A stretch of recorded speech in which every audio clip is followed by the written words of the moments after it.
ये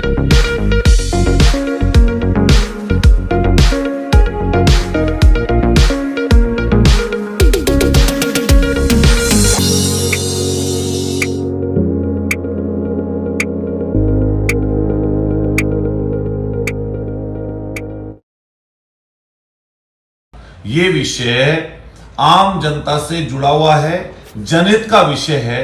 जो ये निजी अस्पतालों की लूट है, जिस पर हम लोग लगातार प्रोटेस्ट कर रहे हैं, लोगों को अपने से जोड़ने का काम कर रहे हैं, लोगों को समझा रहे हैं, और समझाने की जरूरत नहीं पड़ती, बल्कि सामने वाले लोग खुद मदद करने के लिए खड़े हो रहे हैं। और लोगों की तरफ से जो आवाज आ रही है वो मैं समझता हूं काबिले तारीफ है, और हम सब लोग मिलकर इस लड़ाई को लड़ सकते हैं। अभी आज महत्वपूर्ण घटनाक्रम हुआ है, उसके बारे में साथियों मैं आपको अवगत कराना चाहता हूं, इसलिए एक दूसरे तक इस बात को पहुंचाइएगा। मुझे पता चला कल कि भारतीय जनता पार्टी के ऑफिस पर आईएमए के या कुछ तथाकथित ऐसे लोग, जिन पर मैं नहीं बल्कि पूरा शहर, आम लोग एलिगेशन लगाते हैं कि ये लोग पैसा कमाने के लिए लोगों की जान से खिलवाड़ कर रहे हैं। ये लोग अनाप शनाप बिल बनाकर कई जांच के नाम पर, कई अन्य चीजों के नाम पर लोगों के साथ फरेब कर रहे हैं। और ये एक दिन की बात नहीं है, हर दिन की घटनाएं हैं। मैं जितने भी लोगों से आज तक मिला हूं और इस विषय में मैंने चर्चा की है, तो हर एक व्यक्ति ने मुझे अपनी एक कहानी बताई जो उनके साथ पूर्व में घटना इन अस्पतालों में, प्राइवेट अस्पतालों में घट चुकी है। ऐसी घटनाएं लोग बड़े अपने इत्मीनान से और मेरे समर्थन में उन चीजों को बता रहे हैं। जो भी लोग हमारा इस आंदोलन में, इस आम जन की लड़ाई में, संघर्ष में हमारा साथ दे रहे हैं, मैं उनका आभार व्यक्त करूंगा और उनसे सबसे कहूंगा कि और अन्य लोगों को भी ये बताने का काम करिए।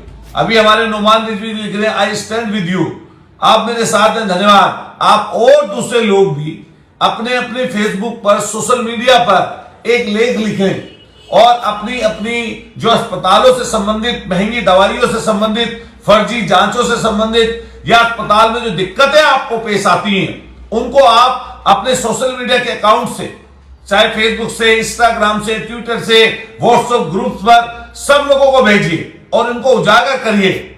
मुझे आज पता चला कि भारतीय जनता पार्टी जो जनता के हित की बात करती है, आज उनके लोगों ने अपने पार्टी के ऑफिस पर इन तथाकथित कुछ चंद डॉक्टर्स को, जो इंसानियत के नाम पर धब्बा हैं, उनमें से कई लोग, सब लोगों के लिए नहीं बोल रहा हूं, बहुत सारे लोग अच्छे भी हैं, लेकिन जो लोग इंसानियत के नाम पर धब्बा हैं, जो अभी कुछ समय में 5-5, 10-10 सालों में, 7-7, 8-8 सालों में जिनकी संपत्ति 100 करोड़ से ज्यादा हो गई है, जो बड़े बड़े महलों नुमा घर में रह रहे हैं, अलग अलग अस्पताल अपने खोल रहे हैं, ऐसे लोगों को, ऐसे मैं कह रहा हूं, ऐसे लोगों की हैसियत और औकात अतुल प्रधान को दबाने की नहीं है।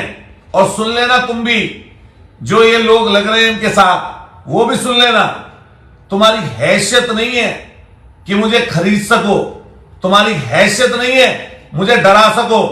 मैंने शपथ ली है, विधायकी में शपथ जो ली है, वो मैंने बेईमान और चोर उचक्कों के लिए नहीं ली, वो मैंने शपथ ली है जनता के प्रति वफादारी की, संविधान की वो शपथ ली है कि हम किसी के साथ अन्याय नहीं करेंगे। मैंने शपथ ली है कि गरीब, शोषित, वंचित, पीड़ित और कमजोर तबके की हम मदद करने का काम करेंगे, उनका साथ देने का काम करेंगे, उनके साथ मजबूती से खड़े होंगे।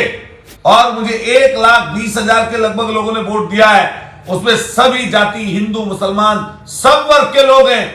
तो मेरी जिम्मेदारी बनती है कि मैं कैसे उनके हितों की रक्षा सदन में और सदन के बाहर सड़क पे कर सकूं। लोकतांत्रिक प्रणाली में संविधान से प्रदत्त अधिकार है मुझे अपने विचार की अभिव्यक्ति करने का और अपनी सही चीजों को आपके सामने रखने का। इसी चीज को मैं लेकर चल रहा हूं और पूरे शहर के लोगों से कहना चाहता हूं कि आप मुझे बताइए, क्या मुझे ऐसे गुंडे लोगों के सामने झुकना चाहिए? क्या ऐसी ताकतों के सामने मुझे रुक जाना चाहिए? कि जो आम जनता की छाती पर चोट करते हो, जो उनकी जेब काटने का काम करते हो, जो लूट करने का काम करते हो, जो लोगों के साथ मिसबिहेव करने का काम करते हो, जो लोग बाउंसर रखकर लोगों के साथ मारपीट कराते हो, जो लोग लैब के नाम पर, जो लोग टेस्ट के नाम पर, जो लोग दवाइयों के नाम पर, जो लोग विजिट के नाम पर, जो लोग तमाम तरह के उल्टे सीधे बिल बनाकर लोगों को लूटते हो, तो मैं उनके साथ खड़ा हूं। अरे मुझे आईएमए वालों ने, मैंने आईएमए वाले साथियों से कहा कि आप मुझे टाइम दीजिए, मुझे कम से कम 10 दिन बाद टाइम मिला और बाकी उनके पास चले जा रहे। अरे भाई, मैंने ऐसा क्या गलत कर दिया? मैंने अगर किसी का बिल कम करा दिया, तुम्हारी लूट से उनको बचा दिया, तो क्या गलत कर दिया मैंने तुमसे कोई चंदा मांग लिया? मैंने तुमसे कोई फिरौती मांग ली? मैं तो तुम्हारा किसी तरह की, तुम्हारे मकान पर किसी चीज पर कब्जा कर रहा हूं? मैं तुम्हारे से कोई किसी तरह की छिनैती कर रहा हूं? भाई, ये तो इंसानियत का विषय है। अरे शर्म करो, शर्म। ईश्वर ने जो हुनर दिया है, ईश्वर ने जो काबिलियत आपको दी है, उसे व्यापार के रूप में मत तोलो। ये जनता है, सब देख रही है, सब जानती है, आने वाले समय पर उसका जवाब देगी। मैं आज भी कई गांवों में घूम कर आया हूं, सब लोगों का भारी समर्थन है।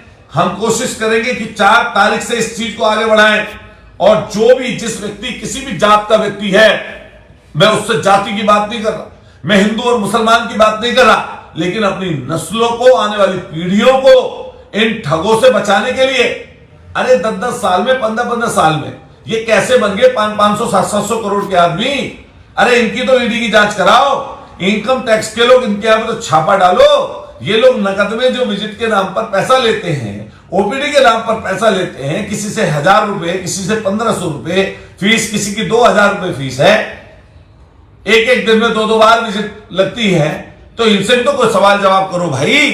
इनसे कोई सवाल जवाब नहीं करेंगे, बल्कि उल्टे भाजपा के नेता इनके सपोर्ट में आके खड़े हो रहे हैं। ध्यान रखिएगा, तुम्हारा सबका पर्दाफाश करेंगे हम लोग। ये जनता आपके लिए तैयार बैठी है, और जब जाओगे चुनाव लड़ने, ये मत सोचना कि हम लोग रुक जाएंगे, तुम्हारे भय से बैठ जाएंगे।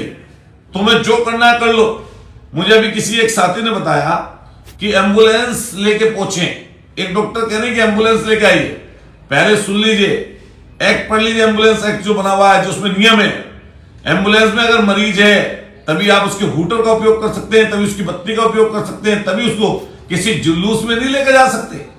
आदमी नहीं मिल रहे, क्योंकि डॉक्टर्स जान रहे हैं कि न्यूट्रीमा जैसे जो लूट के अड्डे इस तरह के बने हुए हैं, इनके साथ डॉक्टर्स भी नहीं खड़े हैं। अच्छे डॉक्टर्स कोई इनके समर्थन में नहीं है। ये तो ऐसे कुछ लोगों का गैंग बन गया जो इस शहर में लूट का धंधा एक तरीके से चला रहे हैं, गैंग बनाकर चला रहे हैं। मैं कल गंगा स्नान के मौके पर था, जिसमें हजार लोग थे। हर एक व्यक्ति ने हाथ उठाकर समर्थन किया कि ऐसे लुटेरे को खिलाफ हम लोग लड़ाई लड़ेंगे और सड़कों पर उतरकर लड़ेंगे। मुझे अभी सदन में बोलने का मौका मिलेगा दोस्तों, साथियों, मैं सदन में मजबूती से, अगर मुख्यमंत्री जी के सामने बोलने का मौका मिलेगा तो मुख्यमंत्री जी के सामने बोलूंगा और सच्चाई के साथ बोलूंगा, ईमानदारी के साथ बोलूंगा, बायस होकर नहीं बोलूंगा, किसी को नीचा दिखाने के लिए नहीं बोलूंगा। लेकिन ये बात मुझे जरूर आगे लेके जानी है। इसलिए मैं साथियों, खास तौर से उत्तर प्रदेश, देश में हर जगह चीज चल रही है, लेकिन खास तौर से मैं मेरठ के लोगों से कहना चाहता हूं, मेरे भाइयों, दोस्तों, नौजवान लोगों, माताओं, बहनों, इस चीज में मेरी मदद करिए। यह मदद मेरी नहीं है, यह मदद आने वाली नस्लों के लिए है, आने वाली पीढ़ियों के लिए है। किस तरह के गोरख धंधे इन लोगों ने चला रखे हैं, इसका पर्दाफाश होना चाहिए, और मैं इसका पर्दाफाश जरूर करूंगा। जितने भी लोग मुझसे जुड़े हैं, सैकड़ों की संख्या में जुड़े हैं, मुझे पता है रीच कम है, कहीं ना कहीं शिकायत कुछ ना कुछ चलता रहता है फेसबुक का भी। इसलिए आप सब लोग कहूंगा, इसको शेयर करना, एक दूसरे तक पहुंचाना। फिर मैं ये बात कहता हूं, डर और लालच अतुल प्रधान के नजदीक नहीं है, ध्यान रखना। और तुम कितने पैसे वाले होगे, तुम्हारी हैसियत नहीं है कि तुम मेरे सिर का एक बाल भी खरीद सको, जो गिर जाता है नीचे, टूट जाता है। तुम्हारी हैसियत नहीं है इस चीज की, ये ध्यान रखना।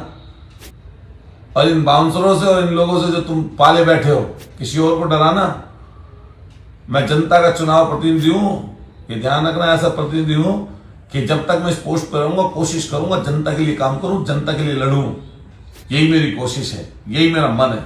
मैं जितने भी साथी हमसे जुड़े हुए हैं, मैं सबका धन्यवाद करता हूं, आभार व्यक्त करता हूं और सबसे उम्मीद करता हूं कि इसको शेयर करिए, दूसरों तक पहुंचाइए।